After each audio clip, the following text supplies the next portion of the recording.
The thing that I've probably gotten the most hate dragged across the internet for, absolutely despised, 100% easily, has been my pro-life views. And I think that's really sad because I can look at someone and I can go, hey, I want you to know that if you were that kid, even though you hate me, you despise me, you loathe me, if you were that kid whose mom was making a very difficult decision, I would be standing in the gap for you. I would be fighting for your life, but you can't say the same for me. Hello and welcome to Daddy Daughter Fodder, where conversation meets culture. And our conversation is about to have a cultural clash because we're going to talk about something that we hold dear and near to our hearts, and we hope is dear and near to your hearts as well.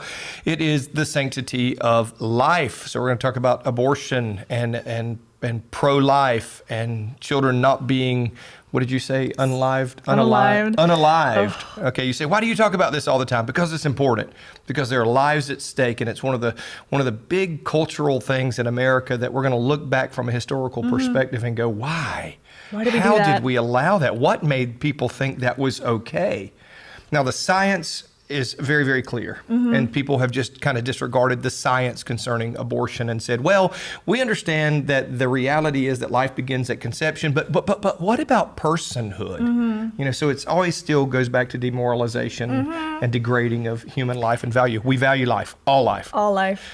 Two-legged walking around woman life as well as non-visible baby life on the inside of woman. He means all human life, by the way. Yes, human life. Actually, we like life. I struggle with killing bugs sometimes, you know. It just seems. I'll eat a steak. Okay. Anyway, so you're in college. I'm in college. I am out here on the battlefield, people. I am in university, and I did find out that it's I didn't realize this when I was going, which I probably should have, but there's like a very liberal arts college, and I should have known it was a liberal arts college when on the first day I saw a dude walking in heels.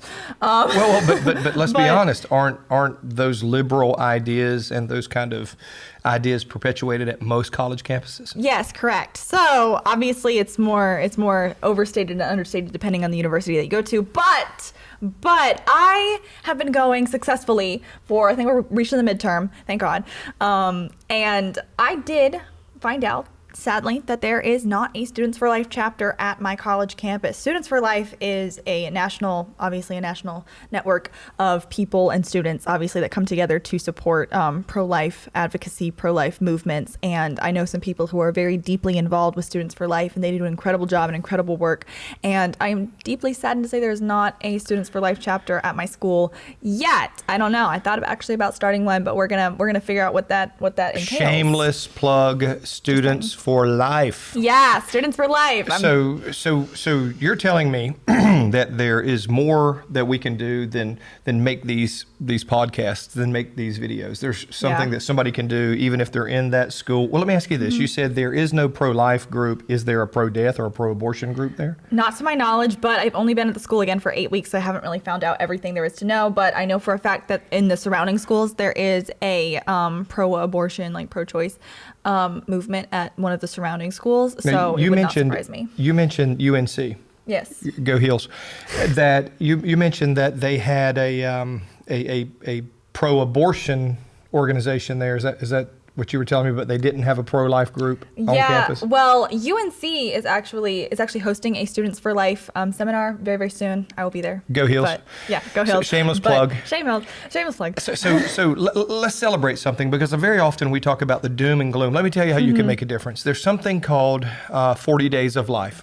Or 40 Days for Life, excuse me. You may be aware of that. Maybe you've heard of it. Maybe you go, I have no idea what you're talking about. So think about this. We actually have a pro-life organization that works with other organizations here in our local community. Yeah. And in 2023, so far this year, over 30 babies have been saved. Think about that. And that's just from our local efforts. Yeah, from the local efforts here in this community, just outside of one of the Army bases, and it's very prevalent. I mean, abortion is one of those things here in North Carolina, which is where we're coming to you from, that other states have chosen to come here to still get abortions because we still have that legal. But we have a team that meets out there, and this is not a team that screams and yells and denigrates people. It just shares compassion and love and says that there is help and there is hope for you and for your baby. 30 babies. Two of those, my understanding, were reversals of the abortion pill. Talk to me about the reversal of the abortion pill for a moment. Right. So obviously when you take the abortion pill, it does take a minute for it to go into effect. And so oftentimes that's where women will have second thoughts. They'll have, hey, maybe I don't want to do this. And then all of a sudden they'll be overcome with this. Okay, maybe we don't want to do this anymore. I back out. I don't want to do it anymore. And so they need then to get a abortion pill reversal to reverse the abortion. It's very self-explanatory. But there is a window there. There is a window there, yeah. And a lot of the pregnancy centers, the local pregnancy centers, will have the ability to detect the heartbeat, see what's going on, but that window is small. Yeah. In fact, we had a young lady contact some members of our local organization and say, look, I did this and I'm really regretting this.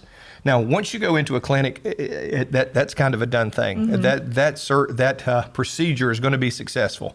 Okay, they're big, high chance, but there is a window of regret, and to be able to know that there's still hope even after you've made an impulsive decision or whatever, something that we need to make people aware of. But I just want to take a few minutes just to kind of celebrate that, encourage you, whether you're at a community college or maybe in your high school. Yes. What would you say to somebody who's thinking about starting one of these things or connecting with one of these organizations? Go for it 100%. Please check out Students for Life, check out 40 Days for Life, check out all of these different organizations, contact local pregnancy centers. Chances are that they will be able to help you out, get you involved, get you training resources that you need to spread the pro-life message. And I've personally known about 40 Days for Life for 7 years now. I think it's been 7 years now. And look, I have a little 40 Days for Life wristband. Look, right here. Look, isn't it cute? I'm excited to go back to school. Tomorrow I have an in-person class, and I did get Prolife buttons, my Prolife buttons for my backpack. I cannot wait to be an absolute menace on campus. But those start conversations, and those are a great way to spread the pro-life message. And honestly, a lot of people are not staunchly to the left, to the right about this, but they're actually, sometimes they're just in the middle, and they're just not knowing what to do, where to go, what to think about. And then when you ask these thought-provoking questions, when you ask what they really believe in, it's very easy typically to get people to reason with you, and I love that. And sometimes people just don't want to jump into the fray on what is a hot button topic. Well, that was the case with the Civil War. That was the case with World War II, what it took for America to get involved. War for independence. Yeah, war for independence. We would not be here. But sooner or later, we as a culture have to recognize the gross immorality of this particular thing and take a stand on behalf of those who can't stand up for themselves. And I want to encourage you, if your church or your pastor or whatever your school doesn't have something that's formal and something that's engaged and something that will inspire people to be verbal, unashamed. I never thought, and I'll just shoot straight, I never thought the day would come where I was shamed for being pro-life. I know, right? Where I was shamed for standing up. And I hadn't been around that long, but to see what has happened in the last 10 years, the effectiveness of the media and the enemy, the left. I mean, these ideologies are, it's crazy. You had mentioned it on a previous show. How have we gotten to the point that we think it's okay to unalive your babies? I love that you're using the TikTok censor stuff. Anyway.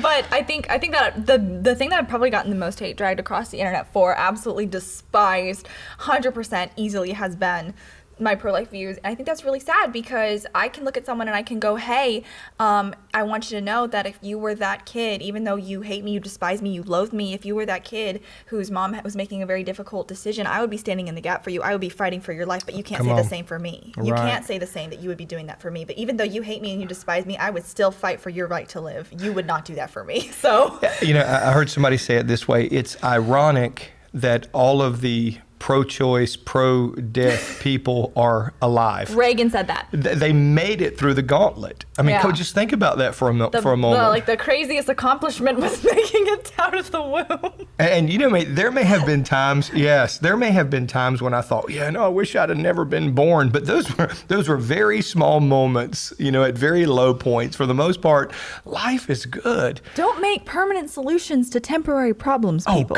Give me some love. Wow, that's good. Anyways, thank you guys so much for joining us. We will see you next time. Bye. See you later, alligator.